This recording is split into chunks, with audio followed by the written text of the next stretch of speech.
Hello and welcome back to my channel. Don't forget to subscribe, like and comment. Let's get the channel to 20k. For many years now, black people have been subjected to all forms of stereotyping, and in this video this palm color man confirms this by saying that they are subjected to this propaganda of thinking that nothing good can ever come out of a black person at a very young age. So every piece of news or every joke was all about the stupidity of a black man, the inability to look after ourselves regardless of the country, to be ignorant, uneducated, and that all violence was black violence. Now he talks about a lot of things in this video. More reason you need to watch this video until the very end. All these cultural stereotypes that portray us black people as criminals cause the black community to go through unfair judgments and treatment, especially whenever there is an encounter with police officers. Not just police officers, but other people of other races in general. People have to hold their purse or bag whenever they pass near a black person. We have to be monitored when shopping because we're going to steal. It's a lot, guys. So let's watch this video, and when I get back we talk more about what this man is saying in this video. Here's the video. So I grew up in apartheid South Africa as a English-speaking white boy.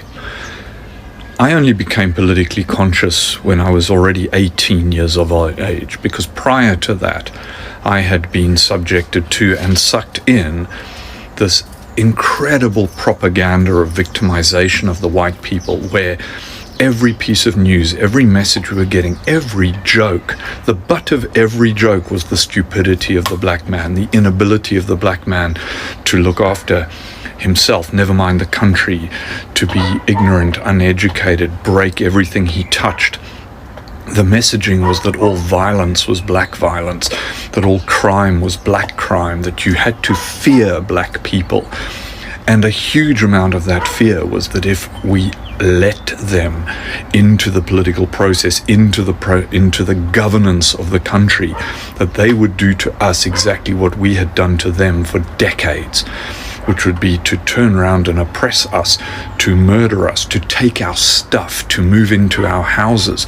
It was a very popular story that the ANC, prior to the 94 election, when it was still an illegal organization and Nelson Mandela was still in jail, and the armed wing was exiled to Zambia and Mozambique, Umkhonto we Sizwe, was that they promised all of our domestic servants that those servants would be given the house they worked in when the ANC ruled. And these stories were told amongst the whites to bolster our resolve never to let these black people run our country. And it was only when I became conscious of that from 18 onwards that I realized not only was this a terrible lie that was actually oppressing us as well as the people that we as a white nation, white minority, were oppressing, but that actually what happened subsequently from 1994 onwards was far more of a reflection of the nature of black South Africans than any fears we as white South Africans had been fed and believed, right? And I see direct parallels with what's happening in Palestine and Israel. We've been fed this bullshit of Israel as victim, of the Zionist government as defending, this idea that the entire Arab world wanted to wipe them off the map, when in fact prior to the Nakba, prior to Palestine being given to Israel by the colonial powers, primarily Britain, many Jews lived very happily and harmoniously alongside Muslims and Christians within that region. They weren't oppressed there. They became the oppressor through the Zionist ambition of a few Israelis. This is not a condemnation of the Jews at all, and it is not a support of Hamas, but it is an understanding of why Hamas arose, and in fact why Israel created Hamas, why Netanyahu needs Hamas, in the same way that the white government for many, many years in South Africa needed the violence of Umkhonto we Sizwe. They needed the odd bomb to go off. They needed attacks because it justified the further repression. And I've told stories about when I was in the South African Defence Force in 1987-88. 88-89. the things that were done by the intelligence service to undermine the ANC and other liberation struggles, and to pit black against black, to distract black people from action against the oppressive minority. And you see this happening. So whilst we can and should be feel revulsion for the attacks of the 7th of October, if we don't understand why they happened and the context for those attacks and the history of oppression, then we can never have sympathy for the Palestinians. We lose all empathy because we've been told for years and years and years that these are horrible, uneducated terrorists, that they are less than human. And I lived through that as a young man, and I saw the results of it, the results on me as a thoughtful, well-educated, intelligent person. Imagine the impact on the average Israeli who gets fed this day after day after day, and that's very much reflected by what Americans and British and Western Europeans have been fed for decades. And it's time to step aside from what we've been told and look at the truth, look at the reality, look at the history, educate ourselves, and make a moral judgment based on our real values as a human. Bring our empathy into play and look at the situation and say, hold on, how can we do anything other than wish for and promote and act for a free Palestine? I was very much taken with Elon Musk's latest podcast with Lex Friedman. It was an excellent thing. I mean, look, I don't know what I really think about Elon Musk, but he made an extremely important point, saying, well, what's the solution? The solution to the current crisis, other than the integration of Palestinians into the civil life of Israel as full citizens, is for Israel to start committing conspicuous acts of kindness, to be showing that they can be something other than the oppressors, to start showing empathy and kindness for the Palestinians, to reduce the absolute certainty that they are producing nothing more than another generation of terrorists, of people who want revenge. That narrative has to change. And I'm certain that they will find that the Palestinians at heart simply want to live in freedom like the rest of us, simply want to get on with their lives, raise their kids without the threat of those kids dying in some random rocket attack by the IDF. And those acts can demonstrate goodwill. It's the start of something. But at the moment, if anyone thinks that what Israel is doing is actually going to solve the problem, it's delusional. All they're doing is creating more and more and more Hamas members. Why is it that people are scared of being treated exactly the way they treat others? It's always okay to treat others some type of way because you are very comfortable with doing it or someone else rather than it being done to you. Now, as I was listening to what he was saying, I heard him say that palm color people were scared to say if they let us into the government, the black people into the government, then black people would do exactly what white people do to them. So really, if what they did to black people was good, then why be scared of being given the same treatment? Now, we all heard how he married the propaganda he was told about black people to what is currently happening between Israel and Palestine. The same propaganda is being used when in actual sense that's not the truth, because he has lived to experience this with black people when he was in South Africa. But let's talk more about this propaganda, the stereotyping of black people, before we get into what he was talking about Israel and Palestine. Stereotypes are the ideas that people have about what members of a social group are like, how they behave, and why these patterns of characteristics and behaviors exist.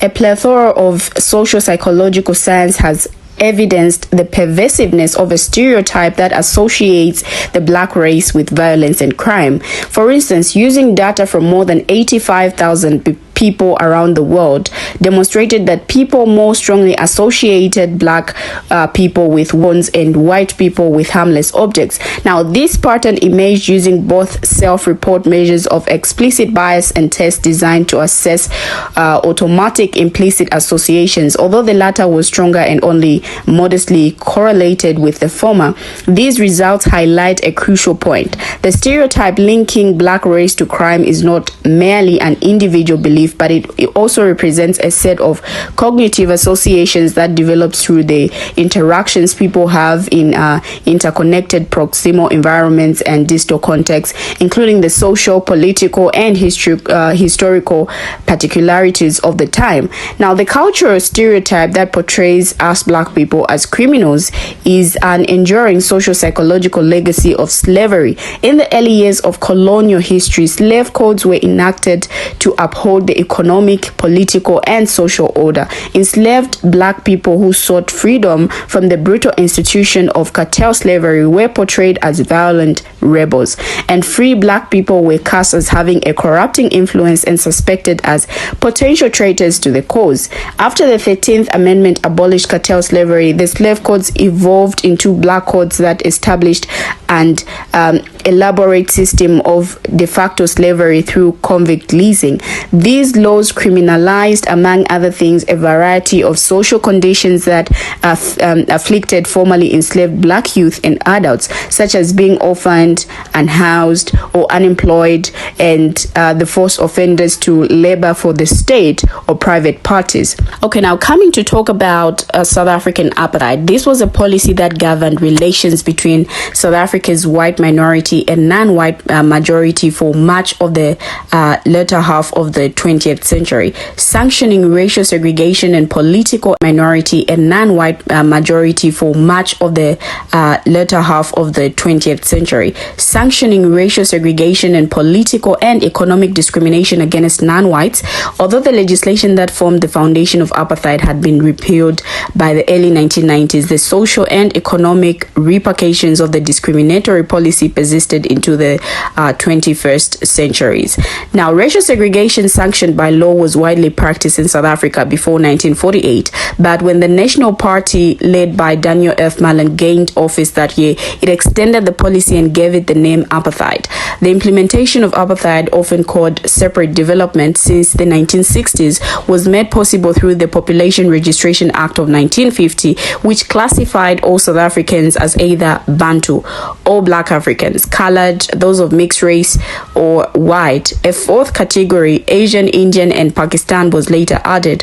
One of the other most significant acts in terms of forming the basis of the apartheid system was the Group Areas Act of 1950. Now, it established residential and business sections in urban areas for each race, and members of other races were barred from living, operating business, or owning land in them, which led to thousands of coloreds, Blacks, and Indians being removed from areas classified for palm color occupation in practice. This act and two others in 1954 and 1955, which became known collectively as the Land Acts, completed a process that had begun with similar Land Acts adopted in 1913 and 1936.